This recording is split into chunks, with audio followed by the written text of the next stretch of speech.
Cadbury मोरो T20 world cup हंगामा presented by Sunsilk shine, brought to you by ज़मीन.com। हर पता हमें पता है, पावर्ड बाय डॉलेंस, refreshed by Sprite and our cooling partner is पेल।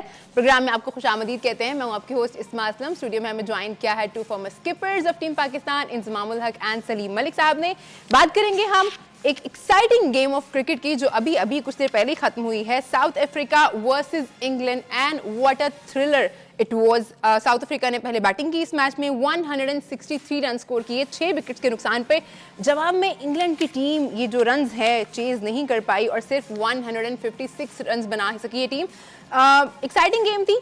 लग रहा था कि शायद इंग्लैंड जो है फेवरेट है इस कंडीशंस पे, लेकिन जिस तरह से साउथ अफ्रीका ने ये मैच खेला है और मैच में वापस आए, जाहिर है उनको दाद देनी पड़ेगी। प्रोग्राम जो है उसका शुरुआत करते हैं। सलीम भाई की तरफ जाना चाहूंगी मैं। सलीम भाई, आपने कहा था कि साउथ अफ्रीका को थोड़ा सा, आपने कहा था इंग्लैंड को थोड़ा सा एज हासिल है इस तरह की कंडीशन पे, बट साउथ अफ्रीका ने आउट क्लास किया आज इंग्लैंड को।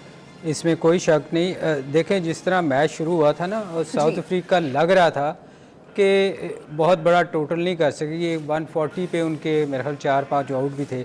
मैं क्रेडिट देना चाहिए मिलर को कि उसने 43 नीचे से बड़ा अच्छा आगे किया। और अगर आप देखें कि जो एक टाइम पे लग रहा था कि आर्चर वगैरह आखिरी जो 2-3 ओवर थे ना, उसमें उन्होंने कोई ख़ास स्कोर नहीं दिया जी।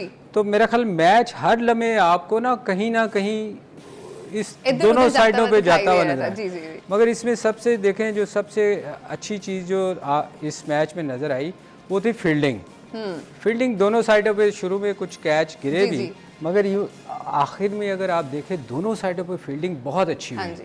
मेरा ख्याल है कि इंग्लैंड थोड़ा सा अनलकी आप उसको कह सकते हैं कि लास्ट जब मैं घर से निकला तो मेरा ख्याल 5-4 आउट थे उस वक्त, और मैं जब मेरा ख्याल था कि इंग्लैंड इस वक्त मैच हार चुका होगा। तो जब मैं यहाँ पहुँचा तो 25 स्कोर 18 गेंदों पे कुछ भी नहीं है T20 में, विकेट्स इन हैंड हो। तो मेरा ख्याल जो ये क्रिकेट को कहते हैं ना बड़ी फ़नी गेम है, वो आज आपको नज़र आई है कि हर लम्हे मैच कभी उस तरफ जाता हुआ नज़र आया और कभी उस तरफ। और हमारे मैच में मुझे याद है कि हम लोग कहते थे कि जी फुल टॉस हमसे नहीं खेली गई, किसी से भी नहीं खेली। तो मेरा ख्याल आज उसने 8 फुल टॉस किए हैं। 8 से 10 फुल टॉस मेरा ख्याल नहीं है, और किसी बंदे ने उससे फ़ायदा उठाने की कोशिश नहीं की, कि ये नहीं कोशिश की कि गैप में थोड़ा मार लें। हर बंदे ने उसको फील्डर के हाथ में शॉट खेलने की कोशिश किया। तो मेरा ख्याल है कि थोड़ा सा एंड में आके इंग्लैंड ने अच्छा खेल पेश नहीं किया। अगर थोड़ा सा वो सेंसिबली खेलते और जिस तरह उन्होंने बॉलिंग की थी साउथ अफ्रीका ने, इनको मैच जीतना चाहिए था। मैंने याद है आपको एक दफ़ा कहा था पिछले मैच में कि ये शम्सी को जो है ना ये नहीं खिलाएंगे, क्योंकि शम्सी जो है वो बड़ा एक्सपेंसिव इस टूर्नामेंट में उनके लिए अच्छा बॉलर साबित नहीं हो रहा, क्योंकि उसको मार पड़ रही थी। तो ये अच्छी चीज़ एक टीम की होती है कि उन्होंने, आप देखें कि उन्होंने शम्सी को इस मैच में नहीं खिलाया। और हमारे यहाँ हम फिर बार बार अपनी तरफ आते हैं और हम अपने लोगों को खिलाए जाते हैं। हम कभी इस चीज़ से सीखते नहीं कि जो अच्छी टीम होएगी ना वो हमेशा, अगर मार पड़ रही है किसी को, फॉर्म में नहीं है, तो वो हमेशा चेंज करेगी। तो मेरा ख्याल है good luck to South Africa. आज अच्छा खेली, अच्छी फील्डिंग की, डिजर्व करती थी। अभी तक जो है साउथ अफ्रीका ने कोई मैच हारा नहीं है। अक्सर लग रहा होता है कि टीम्स जो है वो कोई मैच हार नहीं रही होती, बट एंड पे जाके वो एक आधा नॉकआउट मैच हार जाती हैं। हम नहीं चाहते साउथ अफ्रीका के साथ ऐसा हो, लेकिन इनसे भाई जिस तरह से सैम करन आज आखिरी ओवर में रन नहीं कर पाए, तो काफ़ी शॉकिंग है ये देख के, लग रहा है जी। अगर हारिस रऊफ को ओवर दे देते तो शायद हो जाता। आप यही कह रही थी ना अभी उसमें, तो मेरी नहीं समझ आ रहा कि जी, तो मेरे ख्याल में कि जी उन्होंने जो फुल टॉस का था उन्होंने उस पर फ़ायदा नहीं उठाया। जो एक अपॉर्चुनिटी थी जो 3 ओवरों में थी उनके 8 रन की, क्योंकि जी 8 रन की एवरेज थी और लिविंगस्टोन और वो खेल रहे थे जी। तो हैरी ब्रूक्स और वो खेल रहे थे, तो उसका फ़ायदा उठा सकते थे। जिस टाइम उन्होंने ये वाली अपॉर्चुनिटी मिस की तो मेरे ख्याल में कि उन्होंने ग्रैब कर लिया इनको।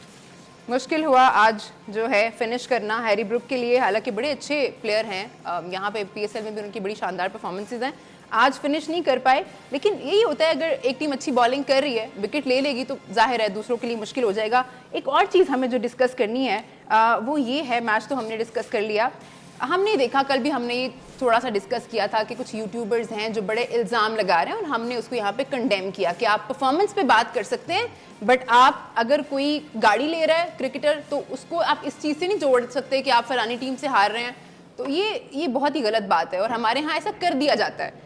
इस पर हमने कल भी बात की थी। आज फाइनली एक अच्छी खबर आई है और वो ये है कि बाबर आजम की जो टीम है उन्होंने कहा है कि हम लीगल एक्शन लेंगे इसके अगेंस्ट। देखें, ये चीज़ें जो है ना ये बड़ी देर से होती है। जब भी कोई पाकिस्तान मैच हारता है ना तो इस किस्म की बातें निकलती हैं। तो मेरा ख्याल है अगर बाबर ने लीगल एक्शन लेने की सोचा है तो मेरा ख्याल ये अच्छी चीज़ है, क्योंकि नेक्स्ट टाइम कोई इस किस्म की बात नहीं करेगा। अगर जब तक कोई हकीकत ना हो, आपके पास सॉलिड प्रूफ ना हो, तो आप इस किस्म की बात मेरा ख्याल है किसी बंदे को भी नहीं करनी चाहिए। मैं और इंजी यहाँ बैठ के अक्सर बात करते हैं तो हम क्रिकेट की बात करते हैं, परफॉर्मेंस पे बात उनकी करें ना। अगर कोई गलती है हम उसको पिन पॉइंट करते हैं कि यहाँ आपने गलती की। अब आप किसी प्लेयर देखें, हमारे ही प्लेयर हैं ना, अब पता नहीं किसी ने गिफ्ट दिया है नहीं दिया, आप किस तरह कह सकते हैं किसी पे इल्ज़ाम इतना बड़ा लगा दें कि आपने वो घर ले लिया फला। ये चीज़ें जो है ना मेरा ख्याल उसने जो इकदाम किया है इस पे वैसे क्रिकेट बोर्ड को भी थोड़ा सा ना इनका साथ देना चाहिए। देखें, ये आपके प्लेयर हैं, क्योंकि अंडर कॉन्ट्रैक्ट आपके होते हैं, तो अगर इल्ज़ाम लगता है किसी प्लेयर पे तो मेरा ख्याल वो क्रिकेट बोर्ड पे लगता है। तो आपको अपने प्लेयर्स को बैक करना चाहिए, और जो भी कोई बंदा, जो भी यूट्यूबर हो या कोई चैनल भी बैठ के कोई बंदा किसी पे इल्ज़ाम लगाता है तो उसके खिलाफ फिर प्रॉपर लीगल एक्शन होना चाहिए, ताकि एक दफ़ा वो अगर हर्जाना देता है ना तो नेक्स्ट टाइम वो फिर इस किस्म की दोबारा लोगों के लिए भी एक मिसाल होगी कि आपने ऐसी कुछ भी बैठ के नहीं कर देना अगर आपके पास असल में मैं आपको बताऊं, हमारे यहाँ होता क्या है कि बहुत सारे लोग ना इस चीज़ का एडवांटेज लेते हैं कि हम जुर्माना आप करते हैं, केस करते हैं, मगर उसका ना कभी मैंने आज तक नहीं सुना कि किसी ने पे किया हो कि जी उसको जुर्माना हुआ। बीच में माफ़िया शाफियाँ मांग के आप उनको छोड़ देते हैं।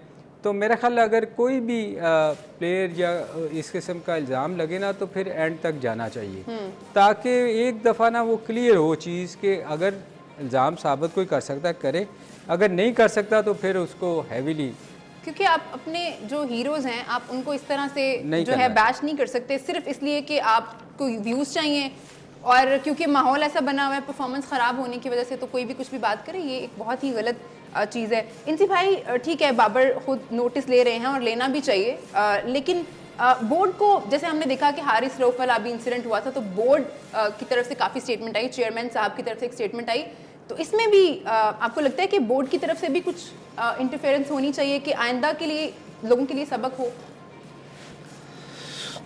नहीं, बोर्ड भी इस चीज़ को देख रहा होगा डेफिनेटली। अगर बाबर इस टाइम पाकिस्तान का कप्तान है, अंडर कॉन्ट्रैक्ट है, और मेरे ख्याल में जो लीगल प्रोसीडिंग्स हैं वो बोर्ड की तरफ से ही होंगी। ठीक है जी, लीडिंग जो है प्रोसीडिंग बोर्ड की तरफ से होंगी। आप देख रहे हैं T20 वर्ल्ड कप हंगामा। ब्रेक पे जाने से पहले हमने एक ग्रुपिंग की खबर छेड़ी थी। हम लोगों ने पहले भी अपने शो में काफ़ी डिस्कस किया है कि टीम में ग्रुपिंग की बातें जो हैं वो बाहर आ रही थी, इसीलिए शायद परफॉर्मेंस भी सही नहीं रही है, लेकिन अब ये बातें जो हैं वो ज़ोर पकड़ती जा रही हैं। गैरी क्रिस्टन की जो टीम मीटिंग से बातें बाहर आई उसमें भी इस लगा कि शायद इस बात में सदाकत है कि टीम में ग्रुपिंग है। अब एक और चीज़ डिस्कस होना शुरू हो गई है, और सलीम भाई वो ये है, रिजवान का नाम आ रहा है, बहुत ज़्यादा बातें आ रही हैं कि रिजवान जो हैं वो इस कॉन्स्पिरेसी में सबसे बढ़ के हैं, आगे हैं। देख के तो मतलब लगता है कि टीम में बहुत मोहब्बत है, स्पेशली रिजवान जिस तरह से रेट करते हैं बाबर को, जिस तरह से वो उनके बारे में बात करते हैं, तो ये तो मतलब क्या समझें हम? नहीं, मगर आप उनके कोच की स्टेटमेंट देखें तो वहाँ तो उसने कहा कि कोई किसी के साथ है ही नहीं, एक बंदा भी एक दूसरे के साथ नहीं है।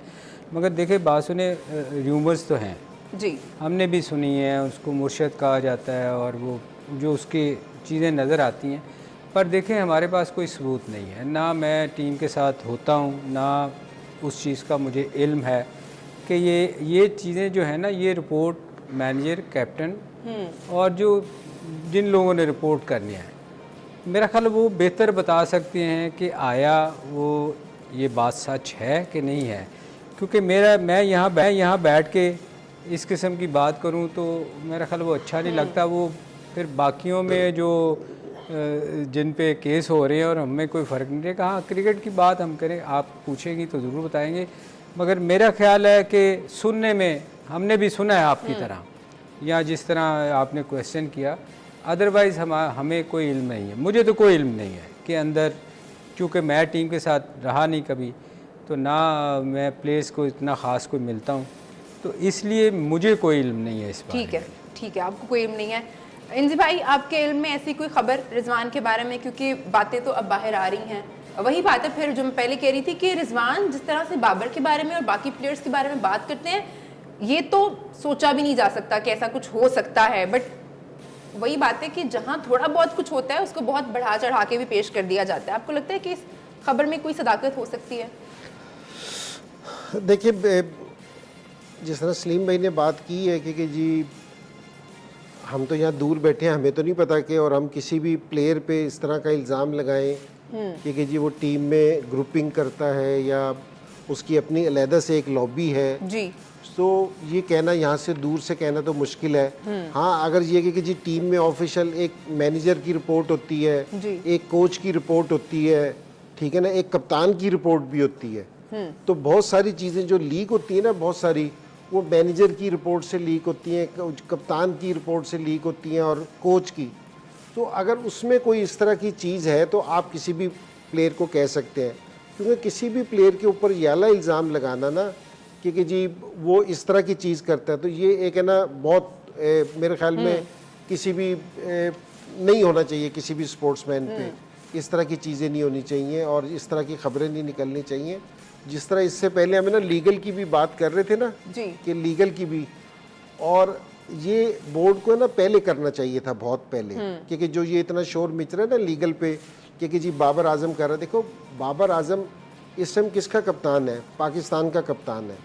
जिस टाइम पाकिस्तान के इल्ज़ाम की चीज़ पे कोई चीज़ कप्तान पे इल्ज़ाम लगेगा ना तो बोर्ड उसको डिफेंड करेगा। ये बात ज़रा लोग समझ लेंगे कि जी बोर्ड ने उसको डिफेंड करना है, क्योंकि वो बोर्ड के अंडर कॉन्ट्रैक्ट है। अगर बाबर आजम कोई इंटरव्यू भी देता है वो भी बोर्ड की परमिशन से देता है, कोई प्रेस कॉन्फ्रेंस करता है बोर्ड की परमिशन से करता है। तो यहाँ भी बोर्ड को है ना इस चीज़ को देख रहा है और बोर्ड को ही एक्शन लेना चाहिए, और हमारे बोर्ड की पूरी एक लीगल टीम है जो इस चीज़ पे करेगी। और ये बहुत पहले होना चाहिए था, इस चीज़ ने हमारी क्रिकेट को बहुत डैमेज किया है जी। और ये वाली बात जो आज बोर्ड कर रहा है, जिस टाइम मैं चीफ सेलेक्टर था और जिस टाइम मेरी वो हुई थी, मैंने उनसे यही कहा था कि मैं पीसीबी का, पाकिस्तान का चीफ सेलेक्टर हूँ, पीसीबी वालों ने मुझे बुलाया, अगर मेरे पे कोई इल्ज़ाम लगता है तो आप उस बंदे को लेके आओ ना सामने, क्योंकि जी जो हमारी लीगल टीम है वो उस पर केस करे कि भाई जो तुमने इल्ज़ाम लगाए हैं या तो वो इंजमाम पे प्रूफ कर दो, तो ठीक है। तो फिर जो अगर मेरे पे प्रूफ, अगर मेरे पे इल्ज़ाम किसी चीज़ का लगा है तो अगर वो प्रूव हो जाए तो मैं सज़ाबार हूँ, वरना ये कि उस बंदे को सज़ा मिलेगी कि तुम किसी भी चैनल पे आके, किसी भी उस पे आके तुम ये किस तरह कह सकते हो। यही सूरत हाल आज बाबर आजम पे या दूसरे प्लेयर्स पे है, क्योंकि जी जिसने भी जो कहा है, अगर किसी ने कोई ऐसी बात कही है जो लीगल नहीं है तो उसको आके प्रूव करना चाहिए। बोर्ड जिस टाइम उसको देना, एक सलीम भाई कोई भी इंडिविजुअल प्लेयर है ना किसी को नहीं बुला सकता, ठीक है ना, कि मैं जाके कोर्ट में केस करूं। हमारे पास पीसीबी की पूरी एक लीगल टीम है, सो बाबर आजम एंड कंपनी को उनको पूरी सपोर्ट देनी चाहिए बोर्ड, और मेरे ख्याल में यकीनन बोर्ड दे रहा होगा, ठीक है ना। जो ये अब आया है तो ये बोर्ड उसको सपोर्ट कर रहा होगा, तो बिल्कुल करना चाहिए, कोर्ट में लेके जाना चाहिए कि आपने जो इल्ज़ाम लगाए, ताकि कल कुछ भी कहता हुआ प्लेयर, कोई भी जो खिलाड़ी है या खिलाड़ी भी अगर जो बैठे हैं वो भी अगर कोई इस तरह की बात करते हैं तो उनको भी बुलाना चाहिए, ताकि नेक्स्ट टाइम वो भी केयरफुल हो। जी, इसमें एक और चीज़ भी है यार, ये जो तस्वीरें जो लोगों को ना अच्छी नहीं लगती, ये कौन तस्वीरें लेता है? नमाज़ पढ़ते हो आपकी, मेरी, हम भी पढ़ते हैं नमाज़, हमारी क्यों नहीं ली जाती? या ग्राउंड में ये चीज़ें अवॉइड करनी चाहिए उसको। मेरा ख्याल है फिर वो एक आध बयान उसने खुद दिया था कि जी मैं कुछ एक्टिंग करता हूँ, कुछ सही होता है। आप रिजवान की बात कर रहे हैं? रिजवान की बात कर, मैं रिजवान की थोड़ा सा कह रहा था कि रिजवान को ऐसी चीज़ों से ना कंट्रोवर्सी से बचना चाहिए, फिर लोगों के जहनों में ना ये चीज़ें आती हैं। अच्छा, वो होता है, रिजवान जब ये कह रहे थे कि sometime it's cramp, sometime it's acting, तो वो देख के भी लग रहा है फन नहीं, मूड में कह रहे हैं वो। एक्चुअली बहुत सारे मैचों में ऐसी चीज़ें नज़र आई हैं। हाँ जी, तो वो जब आप इस किस्म की चीज़ें होती हैं ना, तो फिर वो लोग उसको गलत मतलब Serious लेते ले हैं लेते हैं। उसका। तो Especially मेरा जब ख्याल performance खराब होती है उनकी। एज हाँ, जब परफॉर्मेंस गंदी होती है ना, फिर सारी चीज़ें बाहर आती हैं। तो एज ए प्लेयर मेरा ख्याल है ये इस किस्म की बातें नहीं करनी चाहिए, ताकि लोग जो है ना वो हर चीज़ नोट होती है। जी मतलब आप माशाल्लाह रेगुलर नमाज आप जमात भी कराते हो, ठीक है ना, आप यहाँ भी करवाते हो, आपकी तस्वीर क्यों नहीं आती कि ये आप 24 जमात वाले दे ही नहीं रहे। तो ये सोशल ये जो अपने सोशल मीडिया एक्टिव किए होते हैं ना, उनसे ये अवॉइड करना चाहिए। और मैं क्रिकेट बोर्ड को भी इस पे थोड़ा सा इंजी करना चाहिए कि ये चीज़ें अच्छी चीज़ है, आप करते हो, ये बहुत अच्छी चीज़ है, मगर पब्लिकली आप इन चीज़ों को अवॉइड करना चाहिए मेरे ख्याल। ठीक है, कर भी लें, मुझे लगता है हर एक की पर्सनल चॉइस है, लेकिन यहाँ पे लोग उसको गलत तरीके से भी ले लेते हैं फिर कि हाँ दिखाने के लिए किया जा रहा है। वो तो ऑब्वियसली दिखाने के लिए ही है ना जी। मैं बता रहा हूँ इंजी की और मेरी क्यों नहीं आती, मैं इंजी के पीछे नमाज पढ़ता हूँ, मेरी तो कभी किसी ने नहीं दिखाई। अच्छा, फिर एक बड़ा ये भी काउंटर नैरेटिव होता है कि देखिए हम क्योंकि सबक सिखाना चाह रहे हैं लोगों के कि आप भी नमाज की तरफ माइल हों, तो ये तरीका छोड़ के कोई और भी अपनाया जा सकता है कि सही है। मतलब हर एक का अपना अपना ओपिनियन हो सकता है रिजवान को ये लगता हो कि लोग मुझे फॉलो करते हैं, तो देखेंगे जब कि नमाज पढ़ते हैं तो शायद वो इस चीज़ से भी इंस्पायर हों। हो सकता है जी, हो सकता है ना? अल्लाह करे। देखें, हम मुसलमान हैं, हम सब नमाज पढ़ते हैं, ठीक है, कोई ऐसा बंदा नहीं है जो नमाज नहीं पढ़ता। तो मेरा मतलब दिखाना ज़रूर चाहिए, पर उसको आप पब्लिसाइज जब करते हैं ना, तो वो फिर अजीब सा मीडियम लगता है। कोई और यूज तो कर रहे मेरा हैं, मतलब दिखाएं जरूर, आप लोगों को सिखाएं जरूर, अच्छी बात है, कुछ आप गलत नहीं करें, बहुत अच्छी बात है इनफैक्ट, लेकिन मीडियम कुछ और यूज किया जा सकता है। आप देख रहे हैं T20 वर्ल्ड कप हंगामा। 2 मैचेस खेले जाने हैं जी कल T20 वर्ल्ड कप में। पहले तो होगा मुकाबला 2 को होस्ट के दरमियान। मैं बात कर रही हूँ वेस्ट इंडीज और यूएसए की। दोनों टीम्स आमने सामने होंगी। यूएसए ने तो कोई मैच जीता नहीं है सुपर 8 में, पहला मैच जो उनका था वो हार गए थे साउथ अफ्रीका से, और वेस्ट इंडीज ने भी कोई मैच नहीं जीता है, वो इंग्लैंड से अपना पहला मैच जो सुपर 8 के मुकाबले का था वो हार गए थे। और अगर हम दूसरे मैच की बात करें तो वो खेला जाना है बांग्लादेश वर्सेस इंडिया। बांग्लादेश ने भी अपना पहला जो सुपर 8 का मुकाबला था वो ऑस्ट्रेलिया से हारा था, और इंडिया जो है, जिन चारों टीमों ने कल मुकाबला करना है, सिर्फ इंडिया जो है वो मैच जीता हुआ है अपना पहला सुपर 8 का, और वो था उनका अफगानिस्तान के खिलाफ। कल सलीम भाई अगर हम देखें चारों टीम्स को आपस में देखें, अगर हम पहले वेस्ट इंडीज़ यूएसए की बात करें तो जाहिर है वेस्ट इंडीज़ लग रहा है कि फेवरेट है। एक तो अपनी होम कंडीशंस पे खेल रहे होंगे, उनको एक्सपीरियंस बहुत ज़्यादा है, प्लस जिस तरह से उन्होंने शुरुआत की थी इस टूर्नामेंट की, शानदार रहा था उनके लिए। देखिए, इसमें मेरा ख्याल जो जितनी भी टीमें हैं ना वो कोशिश करेंगी, क्योंकि ये पॉइंट्स बड़े ट्रिकी से हो गए हैं, क्योंकि वेस्ट इंडीज़ हारी है इंग्लैंड से, इंग्लैंड हारी है साउथ अफ्रीका से, और साउथ अफ्रीका यूएसए से जीती हुई है। तो मेरा ख्याल ये जितनी भी टीमें हैं ना ये कोशिश करेंगी कि यूएसए के ख़िलाफ़ बड़ा स्कोर करें, ताकि पॉइंट्स पे अगर कहीं बात आती है तो टीमों की आनी है। इस वक्त बज़ाहिर लग रहा है कि साउथ अफ्रीका शायद उसको एज है, पर वो भी एक मैच आप देखो यूएसए से जीती हुई है। तो एक बड़ी टीम इंग्लैंड वेस्ट इंडीज़ से जीती हुई है, तो अगर वेस्ट इंडीज़ न्यूजीलैंड को हरा देती है तो पॉइंट उसको जो रन रेट है इसको साउथ अफ्रीका को, तो रन रेट जो है ना वो इनका बड़ा ट्रिकी सा हो जाएगा। जी। तो मेरे ख्याल में हर टीम की कोशिश ये होगी कि यूएसए के खिलाफ जो मैच है ना उसमें बड़ा स्कोर करने की कोशिश करें, ताकि उनका नेट रन रेट जो है ना वो बेहतर हो। तो मेरे ख्याल यही बज़ाहिर नज़र आ रहा है। बाकी ये जो दोनों मैच हैं कल बज़ाहिर आसान लग रहे हैं, अगेंस्ट बांग्लादेश इंडिया का कोई मैच नहीं है, मगर क्रिकेट है, कुछ भी कह सकते हैं। बांग्लादेश भी एक इंटरनेशनल टीम है, वो आ सकती है, मगर बज़ाहिर मुझे नहीं लगता कि इन दोनों वेस्ट इंडीज़ और इंडिया का कोई चांस है हारने का। बाकी क्रिकेट है, कुछ कह नहीं आप सकते। कहते हैं कोई चांस मिला, कोई चांस नहीं जीतने का, शुक्र आपने क्लियर किया कि हारने का कोई चांस नहीं है, क्योंकि ऑपोजिशन जो है वो इतनी तगड़ी नहीं है। एनजी भाई, यूएसए ने नो डाउट परफॉर्मेंस तो बड़ी अच्छी दिखाई है, कोई ये भी नहीं सोच रहा था कि सुपर 8 में पहुंचेंगे, बट पहुंचे हैं सुपर 8 में, और पहला मैच जो उन्होंने खेला वो एक तगड़ी टीम के खिलाफ था, साउथ अफ्रीका के खिलाफ खेल रहे थे जो हारे। अब उनका मुकाबला है वेस्ट इंडीज से, तो क्या लगता है आपको? नहीं, देखो जिस तरह सलीम भाई कह रहे थे कि सारी टीमें ना साउथ इसके यूएसए के खिलाफ है ना अपना रन रेट बेहतर करने की कोशिश करेंगे। और साउथ अफ्रीका ने भी ये कोशिश की थी, लेकिन यूएस वालों ने होने नहीं दिया था इस चीज़ को, कि उन्होंने कम बैक है ना बहुत ज़बरदस्त किया। और सारों से अच्छी चीज़ ये थी कि उनकी 4 विकेटें गिर गई थी, लेकिन उन्होंने गिव अप नहीं किया, उधर भी उन्होंने फ़ाइट की, क्योंकि जी फाइट करके आए। और एक टाइम ऐसा लग रहा था कि ये और भी क्लोज जा सकते हैं और भी फाइट दे सकते हैं, जीतने वाली पोजीशन में भी आए थे। तो एक तो ये है कि जी ठीक है, कोशिश तो सारे यही करेंगे कि जी हम अपना रन रेट बेहतर कर लें, लेकिन और साथ लेकिन उनमें अमेरिका यूएस का एक है ना खौफ भी होगा, क्योंकि ये ऐसी टीम है कि ये हरा भी सकते हैं। कोई ऐसा लाइट नहीं लेंगे कि जी कोई भी टीम है ना, जिस तरह एक एसोसिएट की टीम एसोसिएट मेंबर आ जाए और वो बिल्कुल ही लाइट हो।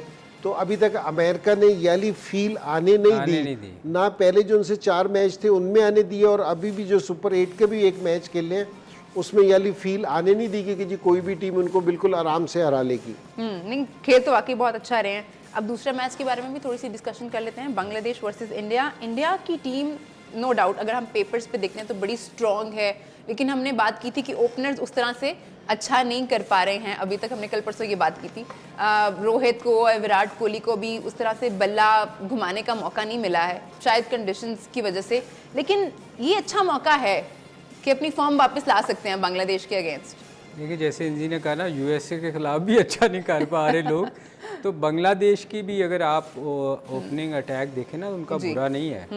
उनके लेफ्टी जो है वो अच्छी बॉलिंग करता है, मगर इवन दो अच्छी भी करता हो तो इंडिया की बैटिंग इतनी अच्छी है कि वो इसको टैकल कर लेगी। ये 2 ओवर की बात होती है ना, अगर आप 2 ओवर निकाल लें, मगर रोहित जो है ना वो 2 ओवर का वेट नहीं करता, उसको बॉल जो मिलनी है उसने मारनी है।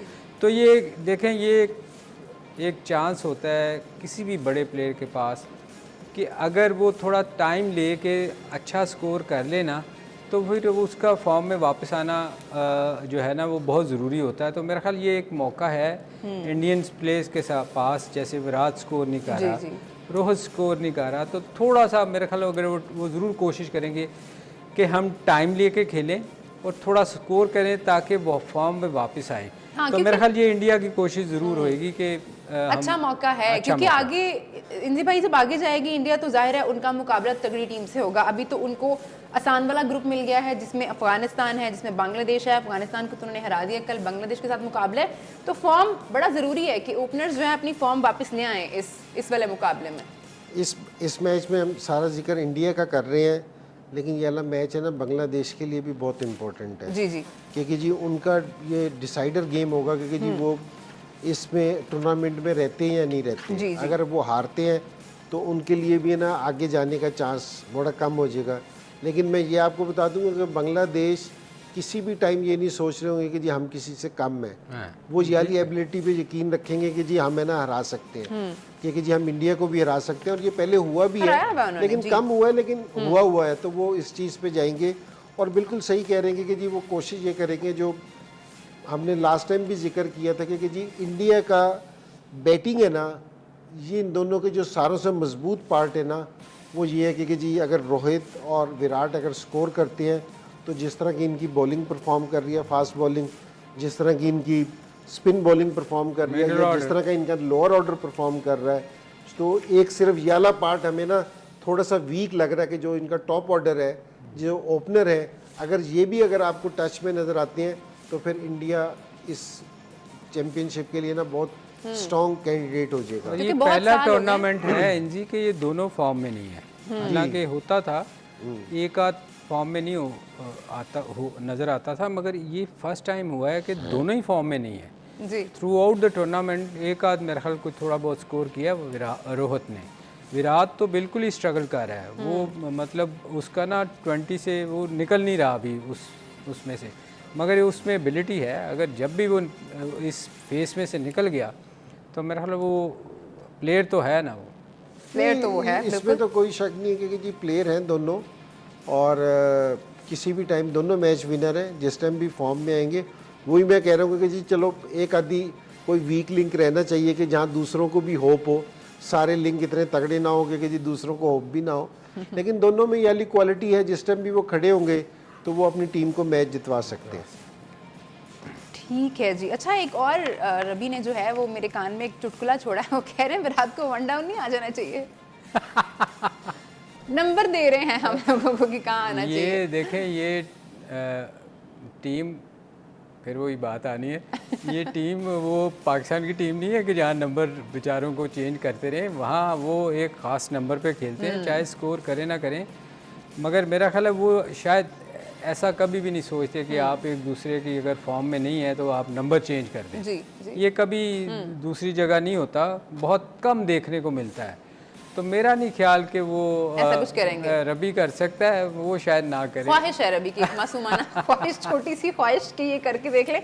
अच्छा, इंडिया की, इंजी भाई आप कह रहे थे ना कि हम इंडिया के बारे में बात करें, हम बांग्लादेश के बारे में नहीं कर रहे। उसका एक पहलू ये भी होता है कि हमारे यहाँ जो फ़ैन फॉलोइंग है ना, वो पाकिस्तान को तो हम फॉलो करते हैं, पाकिस्तान के क्रिकेट को, लेकिन अगर हम सेकंड नंबर पे किसी क्रिकेट को फॉलो करते हैं किसी भी मुल्क की, तो वो इंडिया है। हमारे यहाँ ट्राइबलरी ठीक है, लेकिन हम यहाँ देखना चाहते हैं इंडियन प्लेयर्स को आते हुए। जब हमारी टीम वहाँ गई वर्ल्ड कप के लिए, तो हमने देखा कितना अच्छा इस्तकबाल किया गया, कितना प्यार मिला। हम भी चाहते हैं कि इंडियन प्लेयर्स यहाँ पे आए, इंडिया की टीम यहाँ पे आए, हम भी उनको वैसे ही प्यार दें, वैसे ही उनका इस्तकबाल करें, और हम तो वैसे ही मेहमान नवाजी के लिए मशहूर हैं।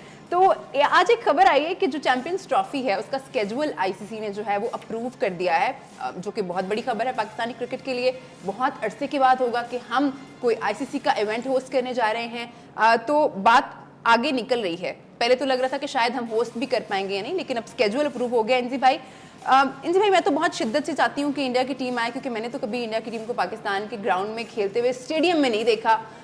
तो मैं तो चाहती हूँ कि इंडिया आए। आप कितने पुरुमीद हैं?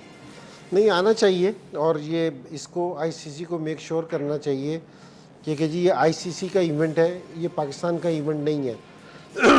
सॉरी, माजूर, ये पाकिस्तान का इवेंट नहीं है, ये आईसीसी का इवेंट है, और ये आईसीसी की रिकमेंडेशन पे पाकिस्तान हो रहा है। तो जो इंडिया नहीं, सारी टीमों की ना रिस्पॉन्सिबिलिटी आईसीसी की है कि जी आईसीसी उसको लेके आए। सो बिल्कुल इंडिया को आना चाहिए और पाकिस्तान में खेलना चाहिए। ऐसा नहीं है कि जी इंडिया पहले पाकिस्तान में नहीं खेलता रहा, सारी ज़िंदगी से आके खेलता रहा, और अब भी खेलना चाहिए। तो इसमें कोई ऐसी चीज़ नहीं है, और आना चाहिए, और इससे दोनों मुल्क के ताल्लुकात भी बेहतर होंगे। थोड़े से लोग जो फैंस हैं दोनों तरफ के, स्पेशली इंडिया के भी और पाकिस्तान के भी, अभी भी देख लेंगे कि जी फाइनल जो है उससे ज़्यादा जो उनका शोर था, वो जो हमारा इंडिया के साथ मैच था उसका ज़्यादा शोर था, क्योंकि जी पूरी दुनिया के लोग हैं ना इन दोनों को आपस में खेलता हुआ देखना चाह रहे हैं। तो मेरे ख्याल में कोई भी ऐसा मौका है ना वो ज़ाया नहीं करना चाहिए जिसमें ये दोनों टीमें खेल रही हो और हम उसको मिस करें। इनजी इसमें मेरा ख्याल प्लेयर्स, मैं आपको बताऊं, प्लेयर्स आना चाहते हैं, वो तो आना चाहते हैं। जब भी इंडिया पाकिस्तान का कभी होएगा ना, प्लेयर्स कभी ये रिफ्यूज़ नहीं करते कि हम अभी भी रोहित ने स्टेटमेंट ये पॉलिसी जो है ना, ये इंडियन पॉलिटिशियन जो है ना, जो हमारी वो एक सियासत है, वो बीच में आते हैं। आप देखें, कभी भी इंडियन प्लेयर्स की तरफ से आपने कोई बयानात नहीं सुने होंगे। तो ये मेरा ख्याल में वो लोग अगर थोड़ा सा उन्होंने रिलैक्स होना नहीं, मैं आपको बता दूं, उन्होंने पाकिस्तान में पूरी कोशिश करनी है कि वो पाकिस्तान आए। जो इंजी बात कर रहे हैं ना, आईसीसी अगर स्टेप ले इंजी, तो ये तो इससे बड़ी कोई बात ही नहीं है। मगर आईसीसी भी, आपको सबको पता है हमें, कि वो मजबूर है, उन्होंने कोई कोशिश नहीं करनी। कोशिश वही होना है जो उधर से उन्होंने कहना है। तो मेरे ख्याल में प्लेयर्स तो चाहते हैं पाकिस्तान में आए, हम सब चाहते हैं पाकिस्तान में इंडियन आए, मगर मुझे उम्मीद नहीं लग रही कि वो किसी दूसरी जगह जाके आप देखना शोर करेंगे कि हमें उधर खिला लें, दुबई में, श्रीलंका में। ये पिछली दफ़ा भी इन्होंने यही किया। अच्छा, ये वैसे सलीम भाई थोड़ा सा क्रेडिट है ना इस चीज़ का बोर्ड को देना चाहिए, क्योंकि जी अगर बोर्ड ने आईसीसी से ये करवाया, आईसीसी के ऊपर इस चीज़ का अनाउंस करने का भी ये प्रेशर होना है, क्योंकि जी हम प्रेशर करें, क्योंकि जी अब नहीं आएंगे ना तो ब्लेम उन पे जाएगा, ठीक है ना, क्योंकि जी वो नहीं आए। लेकिन इस चीज़ पे बोर्ड को क्रेडिट देना चाहिए कि बोर्ड ने प्रेशर डाल के ये सारी चीज़ें अनाउंस की हैं। तो ये अच्छी चीज़ हो रही है, क्योंकि जी अगर पाकिस्तान क्रिकेट बोर्ड इस तरह करता तो इज़ ए गुड। नहीं, पहले कभी नहीं हुआ था, सही कह रहे हो। ठीक है, ये पाकिस्तान बोर्ड को तो मौसूल हो गया है। हो सकता है कि आने वाले 2-4 दिनों में जो है बाकी बोर्ड्स को भी स्केड्यूल अप्रूव जो है वो मौसूल हो जाए। आप लोगों का बहुत शुक्रिया, आप दोनों का भी बहुत शुक्रिया प्रोग्राम में हमारे साथ देने का। आपसे मुलाकात होगी कल शाम 6:03 पर। अपना बहुत ख्याल रखिए। अल्लाह हाफिज़।